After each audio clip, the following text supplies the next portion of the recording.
This week's episode is brought to you by the Communicore Weekly web store. Be the envy of all your friends with fantastic Communicore Weekly apparel, such as the 5-legged goat logo, full day park, and bigger on the inside shirts. Buy yours today by visiting CommunicoreWeekly.com and clicking on the store link.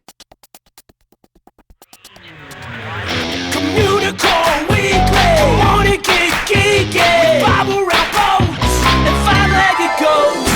Communicore Weekly, you might get some freaky. Waited all week, I'm sure you already know this. Greatest online show. Welcome to season 3. Hello, and welcome to Communicore Weekly, the greatest online show and home of the world's first pair of independently born identical twins. I'm George. And I'm Jeff. Listen, before we go any further into the show, I got a couple of complaints about last week's show because people said that something was missing. So if you just give me a second to add it. Ghost whistle. Just wanted to clear that up for everybody. It's dark and stormy here while we record, so So that was a perfect voice for you. Yeah, great. I hope you can sleep okay tonight, because if not, you better keep your ears open for the ghost whistle. Woo, woo. I'm done. Okay. I'm not doing it the rest of the show now. That's it. Good. As long as we got at least one in for the episode, I think we'll be fine, and we'll appease the cadet spirits. The cadet spirits. Spirits. I see how you tied into the ghost theme there. I tried. That was very good. I tried. I Nice wasn't work. sure. So, okay. Well, let's hit the trail. It's time for Disney History.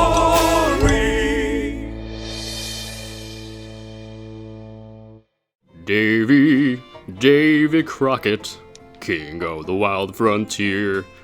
No? Nothing? No, I'm fine. It sounded like you were cutting in and out there, but in reality, that's just actually how you sound all the time. It was just what was happening right then and there. I didn't know we were going to get to start with singing. I could have harmonized or done something. You could have, but I'm sorry I threw you off there. Well, in case you couldn't tell, obviously, we're talking about Davy Crockett this time. Now, Davy Crockett was a 5-part serial that aired on ABC as 1-hour episodes on the Disneyland television series. And the series itself, it actually starred Fess Parker as the real-life frontiersman, Davy Crockett, and Buddy Epson as his friend, George Russell. Not George Taylor, George Russell. Now, the series started a craze that Disney and ABC were completely unprepared for, but it lasted for a good amount of time. Yeah, I wasn't going to bring it up until later, but it's sort of like the Communicore Weekly craze. There is a Communicore Weekly craze. The Communicraze. The Communicraze. That's what the CDC is calling it. Oh, I thought that was the name of the soda flavor we were kind of going to come up with. Oh, why are you giving away our secrets? Okay, well, I won't tell them what color it is, or flavor. So, Davy made his first appearance on December 15th, 1954 in Davy Crockett, Indian Fighter. In this episode, Crockett seeks a truce with Indians who assaulted a military outpost.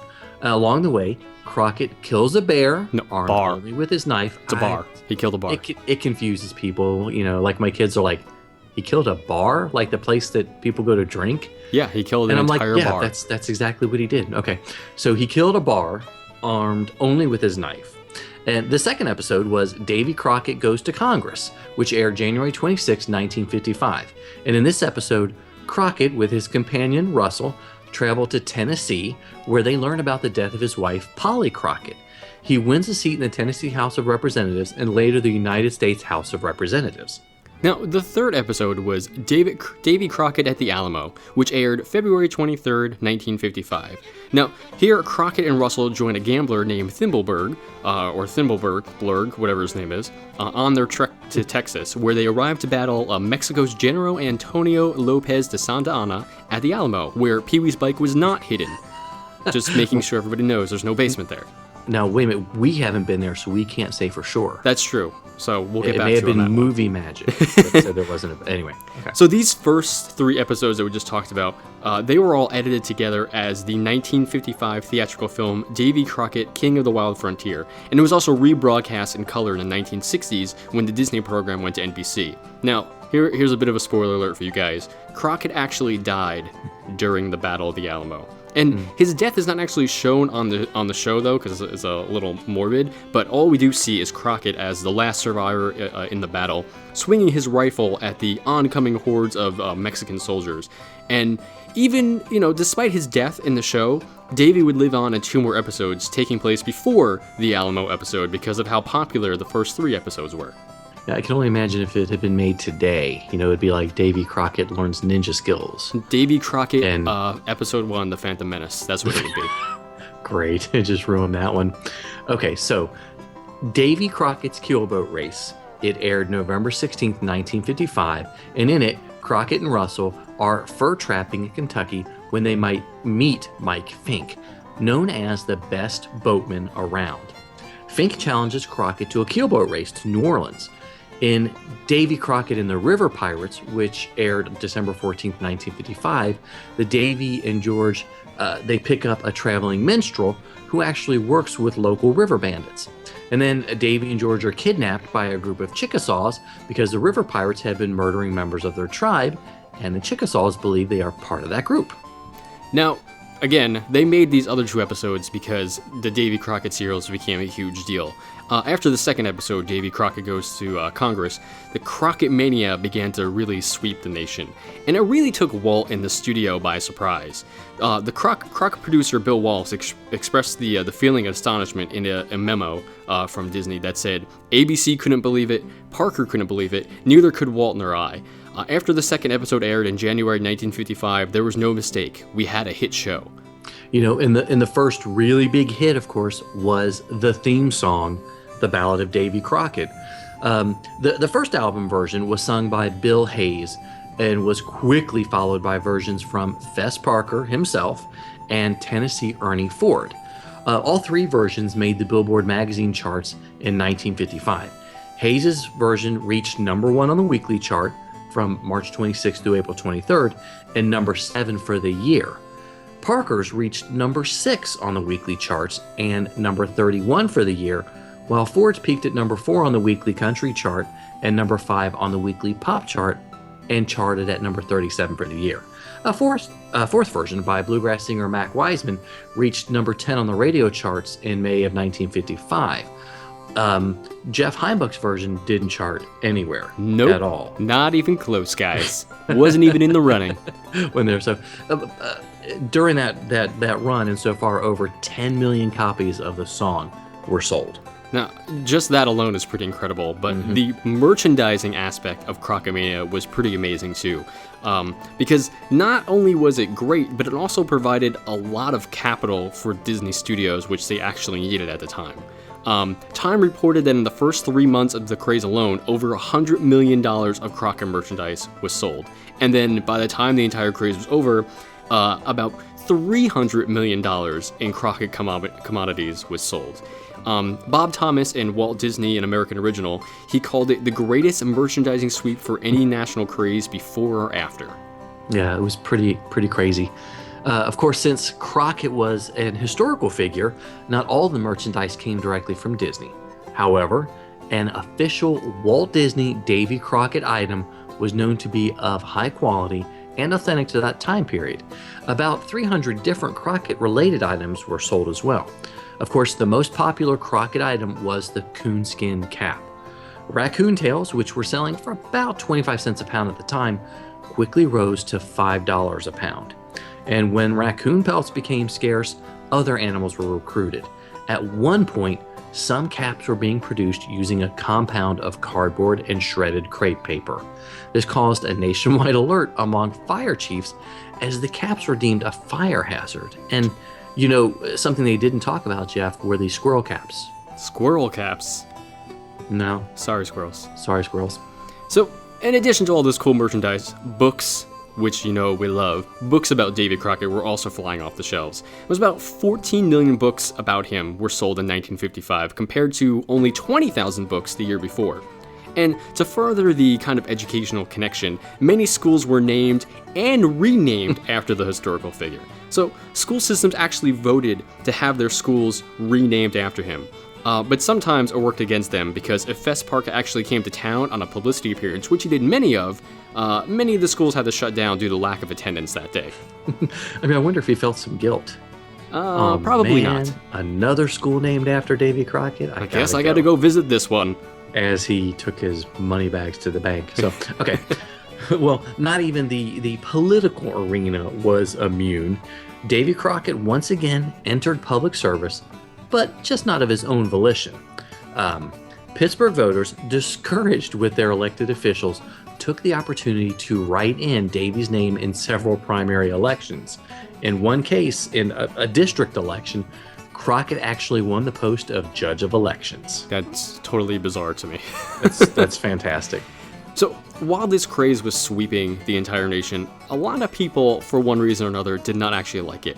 A few people in the media actually began anti-Crockett campaigns. The New York Post was one of these people. They launched an idol-smashing campaign led by its labor columnist, Murray Kempton, called The Real Davy. And Kempton's barrage pointed out apparent inconsistencies with the television show. He met his first bear at the age of 8, not 3, and he called Davy a fellow purchasable by no more than a drink, meaning you buy him a beer and he would do whatever you wanted. So wow. A lot of people didn't like Disney's portrayal of him so much. Yeah, that last part sounds like a couple Communicore hosts that I know. Hey. Especially at Trader Sam's. Especially at Trader Sam's. Okay. All right, well, moving on. Brendan Sexton, education director for the United Auto Workers, commented on a Detroit radio show that Davy was an ordinary backwoodsman who probably spat on the sidewalk, chewed tobacco, certainly didn't know any grammar, not at all an admirable character. Presumably because Crockett's individualism did not suit union needs. Harper's and Saturday Review also joined in the heated intellectual debate, running articles with titles like The Embarrassing Truth About Davy Crockett and The Two Davy Crocketts. Most concerned Davy's moral character and were alarmed at the differences between actual history and Disney's version. Because Disney is not known to change things for entertainment value, folks. Come on. No, not at all. Of course, a lot of people sprung to his defense, including, oddly enough, the communist worker. Go figure. No, yeah. The communist worker defended Davy by saying, "It is all an American democratic tradition, and who said tradition must be founded on 100% verified fact?" Nobody said that, so that worked out pretty well. Of course, children were watching these shows, so children also spoke out in Crockett's defense as well. And of course, who can disagree with millions of kids? Collier's actually had the most eloquent defense, explaining, "Children don't select their heroes on the basis of exact historical record. And who can say that Daniel Boone is any more real an American hero than Pecos Bill or Paul Bunyan or Huckleberry Finn? It is he who makes the hero real, who by some childhood magic could turn a stick into a horse. The real hero is not Davy Crockett or Galahad, it is himself." So eventually, the debate, along with the fad, subsided. One day it just started to fizzle out. The orders for the merchandise stopped coming in, and eventually it just went away altogether. Go figure. It's amazing how these things just come and go like that. Mm-hmm. And Crockett wasn't, he had a lot of appearances at Disneyland during the early days, and Fess Parker himself, yes. Yes, Fess Parker himself, and Mike Fink keelboats. There's too many words in there. I know. Too many words in there. Lasted for a long time at Disneyland and Walt Disney World, and Davy Crockett Explorer canoes, which you can go on now still, which we did, and that was fun. Yeah, I mean, I still feel a little pain in my left arm. That's okay. Might want to get that checked out. Yeah, I mean, they had that at Walt Disney World. It shut down in '94, and they had versions of it, not quite called Davy Crockett, though, at Tokyo and Disneyland Paris as well. So, they tried to do this as well. I mean, we had a good time on the boat, like you said. Yeah, I think what was more enjoyable was can't really call him a skipper. But the guy controlling, the canoe captain. Led the boat? Yeah, led the boat. Yeah, whatever he was doing. Yeah.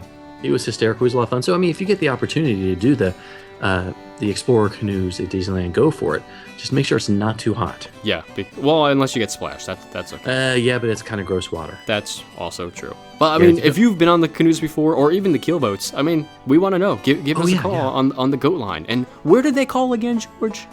They can call 424-785-4628. That's 424-785-GOAT. and let us know what you think about Davy Crockett, the keelboats, or the explorer canoes.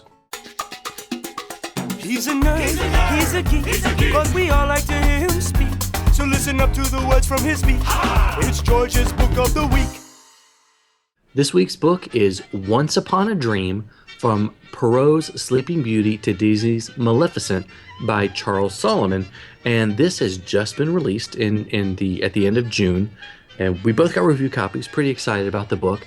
To me, it was similar to Tinkerbell and Evolution that was released last year, and really, in my opinion, was one of the best books of the year. And this new book by Charles Solomon, like the Tinkerbell book, is broken into 3 distinct parts and does a great job of looking at the history of the fairy tale itself, how it came to fruition, Disney's version of the classic film, and the more modern take on the Maleficent tale. And it's kind of expensive, so you might be wondering, is this really worth adding to your collection? I mean, it could go either way for me. I mean, I enjoyed the 2 of the 3 sections, which we will get into. The book obviously starts out with, talking about the origins of the tale itself and where it comes from, and then the Grimm brothers got a hold of it and how they adjusted it a little bit, and then even from there, how it was modified for ballets and everything. And to me, it was kind of interesting to hear the very original origins of the original story itself, because I'm sure most of you are all familiar with the Disney version of the tale. So hearing the differences in the originals and, what they eventually changed was kind of interesting, just to get the roots of it. Yeah, sort of like the evolution of the story and how we got to the Disney version. A little bit about Charles Solomon. I mean, he's a very well-respected animation historian, and he's written many books that we've covered on this show itself. And like Jeff was talking about with the first section of the book, you get to see a lot of the different fairy tales, how they came about. But, obviously the most important part of the book is the middle section, where they talk about the history and the development of Walt Disney's Sleeping Beauty, the actual animated film. Solomon takes us on a journey about Walt's his own vision to bring the film to the screen and the artists that are involved. Walt brought in Evan Earl to do the visual development, and one of the quotes that I've read many times is that Walt actually backed Evan a lot because he wanted what he saw, the background paintings and the inspirational paintings that Evan did. He wanted that to actually show up on the film, because he was a little bit disappointed that Mary Blair's work never got translated to the film 100%. So he rode this pretty hard to make sure, and there's some amazing reproductions of the artwork in this book, and it really, they were pretty spectacular.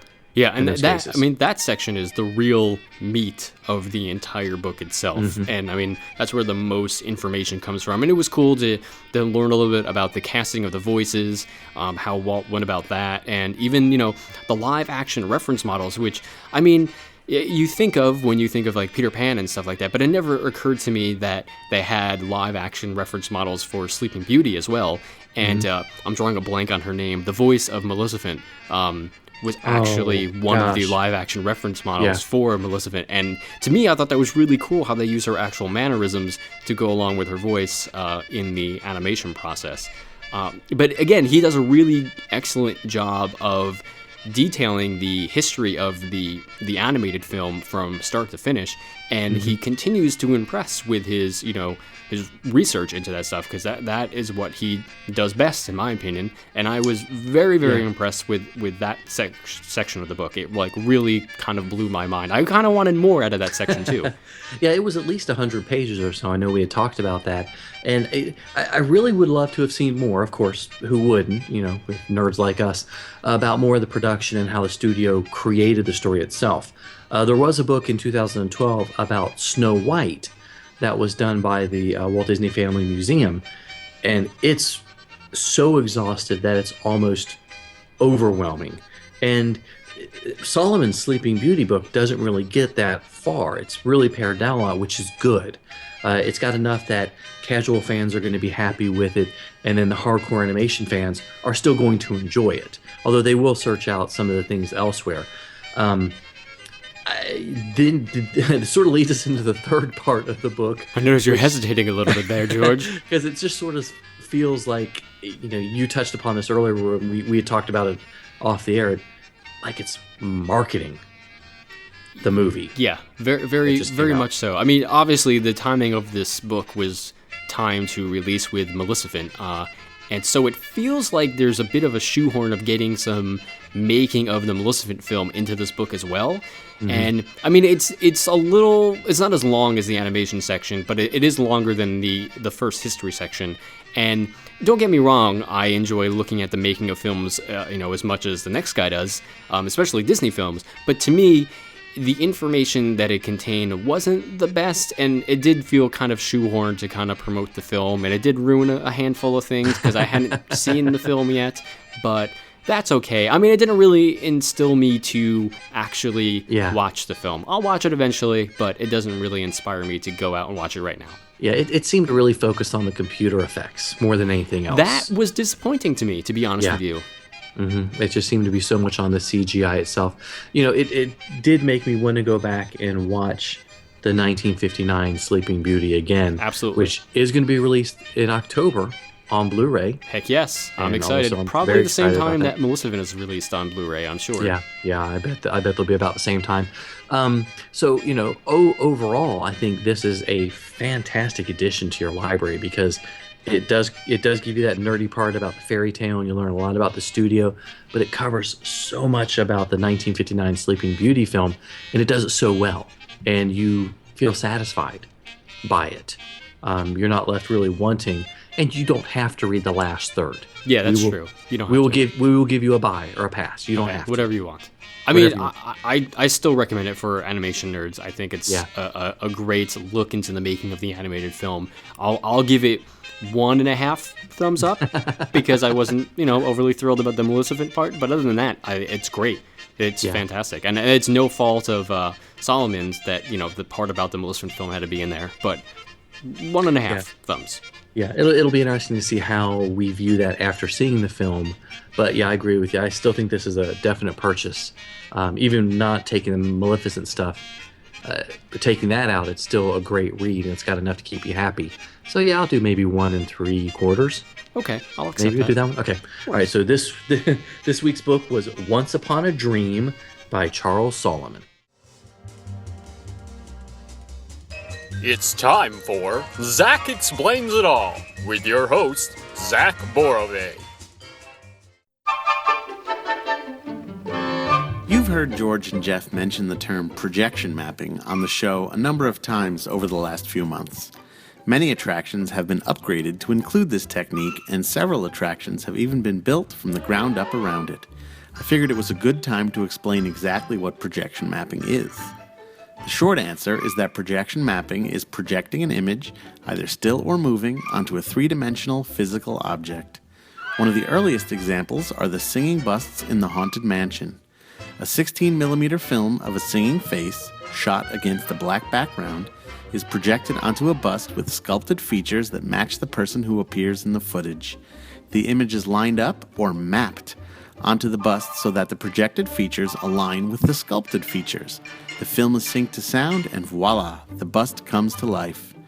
Today, projection mapping has advanced light years beyond that, through the use of computers, digital projectors, and laser scanners, which can create a high-resolution virtual model of a physical object. Projection mapping can transform three-dimensional physical environments, buildings, figures, and surfaces in ways the early Imagineers could only dream of. When combined with proper projection-friendly theatrical lighting, it's possible to create a seamless scenic environment where you can't tell the real from the projected. The first appearance of a digital version of this effect in a Disney theme park was in Snow White's Scary Adventure, in the scene where the hag offers guests a poison apple. It was so successful that WDI actually created a department devoted to integrating projections into current and future attractions. Using miniaturized projectors called Pico projectors, they're able to provide smaller and more subtle effects, like the animated faces of Lightning McQueen, Mater, Lumiere, Sebastian the Crab, and the Seven Dwarfs. By using high-powered, high-resolution projectors, Disney is able to light up the sky in nighttime spectaculars such as Walt Disney World's Celebrate the Magic, where projections are used to transform the architecture of Cinderella's castle into a myriad of classic Disney films. Projection mapping has even found its way to Disney's Broadway shows, such as Beauty and the Beast and Newsies.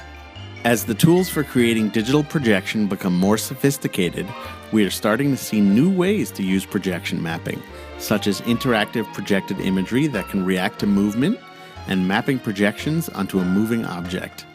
Projection mapping at the Disney theme parks has come a long way since its haunted beginnings. Next time you ride your favorite attraction, take a closer look at the various surfaces around you. You might be surprised to see what they look like with the lights on.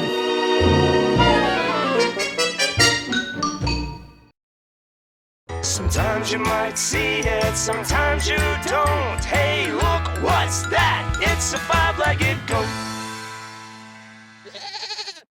The next time you're celebrating our country at the American Adventure in Epcot, you'll find the Spirits of America statues. Now, these 12 statues are meant to represent the different spirits of America that helped found this great nation of ours. Now, the statues were sculpted by master sculptor Blaine Gibson. Now, why is this important? Well, if you look at the Self Reliance statue, you'll notice that he is a farmer.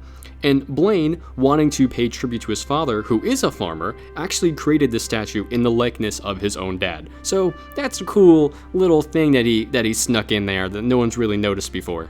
And I'm really surprised that you didn't do a five-legged ghost whistle for this. Why? I mean, we've got spirits mentioned. Oh, a Spirits couple of times. America. I see. See, but I feel like I fulfilled my quota earlier in the show. Yeah, that's true. When I did it in the opening, and I just caught everybody by surprise. I don't And need to probably do it again. everybody who was waiting on the ghost whistle probably stopped listening. That's true. If you were waiting for the ghost whistle and you stopped listening, you're welcome. You're not going to hear this, but you're welcome. We just saved you an additional 20 minutes of your life. Yes, we did. From now on, we'll save it to the very end. That way we make sure you listen to the entire episode. Just force them to listen to the That's marketing, kids. That lesson's free. Listen, yeah, so all of you potential podcasters, just remember that. Put all the good stuff at the end. At the end. Of the show. And don't tell them there's a fast forward button, and then they'll have to listen. Yes, I can't skip ahead 2 minutes at a time. I might miss something. Well, for those of you guys that made it to the end, again, we'd love to thank you so much for watching and listening to us. Yes, please leave us a comment, give us a rating on iTunes, whatever you want. We want to hear from you guys. But mostly we want 9 stars. Mostly 9 stars. Mostly 9 stars. Okay. And you can always email us at communicoreweekly@gmail.com and tell us what you're thinking. Of course. Just anything. Doesn't have to be about the show. Just, stuff, things, whatever you're thinking about. Of course, you can always like us on Facebook at facebook.com/Communicore Weekly. Still totally holding up my end of the bargain, guys. Haven't missed any of those days of the week yet, and I'm never going to. It's going to happen forever. So like us on Facebook, check that stuff out. Yep, and we've had a few really good submissions from people as well. Yes, we have. Yes, we have. We'll be using those in the future. Yes, okay. You can always follow us on Twitter and Instagram. I'm at ImagiNerding, and he's at Jeff Heimbuck. And give us a call on the Communicore Weekly GOAT line at 424-785-4628. Yep. And don't forget to grab your copy of Communicore Weekly, the musical. You can buy it on Amazon, iTunes, CD Baby, or listen to it for free on Spotify. That's okay. But don't tell anyone it's free on Spotify. Yeah, and we don't mind that. We don't mind. No, we don't care. That's fine. That's how I listen to it. Just listen to it. So, okay. For Jeff Heimbuck, I'm George Taylor. And for George Taylor, I'm Jeff Heimbuck. Thanks so much for listening to us, guys and gals. Again and again, we love you. We'll see you next time on Communicore Weekly, the greatest online show.